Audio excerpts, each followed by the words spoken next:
আলাদা রাখলাম। বর্তমানে সাংসদ দিলীপ শইকীয়াকে টাঙ্গলার 99% হিন্দু বাঙালিরা ভোট দিয়ে সাংসদ বানিয়েছে। কিন্তু এই যে 5টা কার্যকালের সাংসদ টাঙ্গলা বাঙালিদের জন্য না, সারা আসামে বসবাসকারী হিন্দু বাঙালি এই যে জাতীয় সমস্যাগুলো একটা সমস্যা পার্লামেন্টে বাদ দিলাম, পার্লামেন্টে বলে নাই। কিন্তু হিন্দু বাঙালির গ্রামগুলোতে, এলাকাগুলোতে, জায়গাগুলোতে, যেমন 3 নম্বর ওয়ার্ডে একটা গলির কাজ, একটা মন্দিরে 2 লাখ টাকা কেন ওরা 25 বছর দেয়? কেন দেয়? লাস্ট ইয়ার যেটা অ্যাসেম্বলি ইলেকশন 2021-এ এখানে লোকেরা 99% বিশ্বযুদ্ধকে ভোট দিচ্ছে।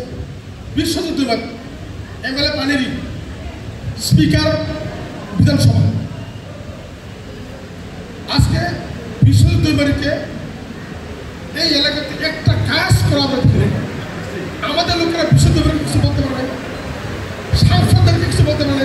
কিন্তু আমি আপনাদের ঘর ছিলেন, আমি আপনাদের ঘর, আমি ভুল করছি, আমার ভুল হয়েছে।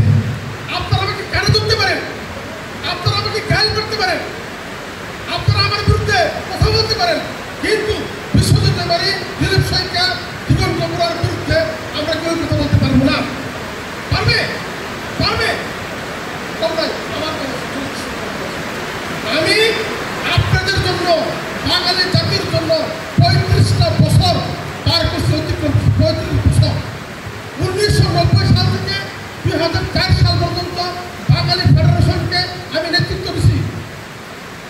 আর এই ফেডারেশনের নেতৃত্ব দেওয়ার জন্য আমাকে গুলি খাইতে হয়েছে, আমাকে জেলে থাকতে হয়েছে। 7 বছর আমি ঘরের লোকের সাথে আমার সম্পর্ক ছিল না, পালাই থাকতে হয়েছে। 7 বছর কার জন্য?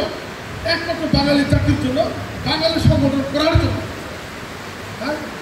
2003-এ ব্রিটিশে হওয়ার পর এই বিপিএফ দল যখন আসে, বিপিএফ দলের নেতৃত্ব দেন 85, আজকে 2025, 90 শতকে 2025।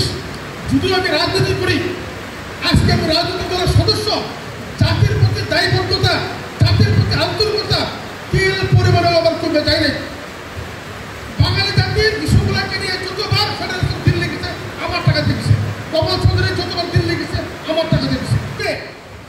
যারা বিদেশিতে বসবাস করে 2005 সালে যাদের ভোটার লিস্টে নাম রয়েছে তাদেরকে 2 মাসের ভিতরে মাটির মেয়াদি পাট্টা করে দেওয়া হবে।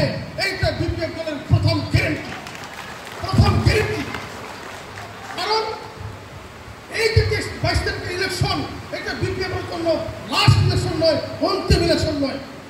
এই ইলেকশনের পর 6 মাস পর আবার একটা ইলেকশন আসবে, অ্যাসেম্বলি ইলেকশন, বিধানসভা ইলেকশন। এখন যেমন টাঙ্গলা সমষ্টি, ভেরগাঁও সমষ্টি, উদালগুড়ি সমষ্টি, রাজবাগ সমষ্টি, আসামের বিধানসভা ইলেকশন 2026 সালের এপ্রিল মাসে ইলেকশন হবে। এই ইলেকশনটার 6 মাস পরে আর একটা ইলেকশন আসবে। আমরা আজকে কমিটমেন্ট দেবো, আমাদের যারা গ্যারেন্টি দেবো।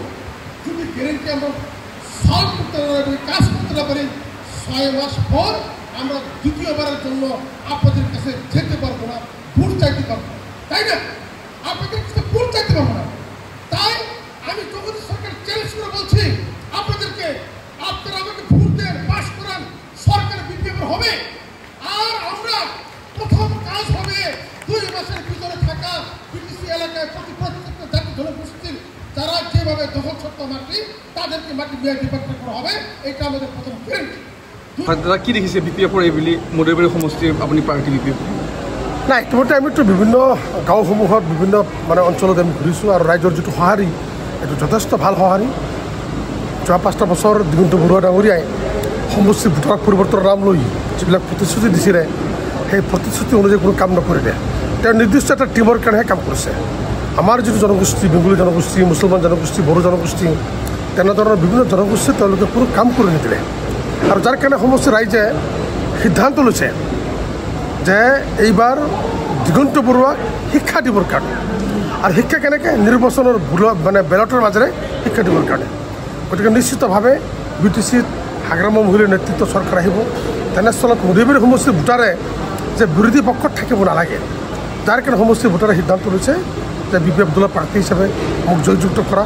আৰু হাগ্ৰামা মহিলাৰ নেতৃত্বত ব্ৰিটিছ চৰকাৰখনক মানে অংশীদাৰ হৈ সমষ্টিত থকা বিভিন্ন জাতি জনগোষ্ঠীৰ আশা আকাংক্ষা আমি কেনেকৈ পূৰণ কৰিব পাৰোঁ তাৰ কাৰণে সমষ্টি ভোটাৰে ইতিমধ্যে সিদ্ধান্ত লৈছে। এটা BPF দল হিচাপে ওদালগুৰিত কেনেকৈ দেখিছে এইবেলি? না বেয়া নহয়, আমাৰতো মোটামুটি আজিৰ দিনটোত 7টা 8টা নিশ্চিতভাৱে জিকিব। 7ৰ পৰা 8টা ওদালগুৰি জিলাত BPF জিকিব। আৰু যদি BTCত চোৱা যায় অভাৰঅল 25ৰ পৰা 27টা সমষ্টিত BPF জিকিব। এবছলিউট মেজৰিটি লৈ হাগ্ৰামা মহিলাৰীয়ে আহি থকা নিৰ্বাচনৰ যোগেদি চৰকাৰ গঠন কৰিব।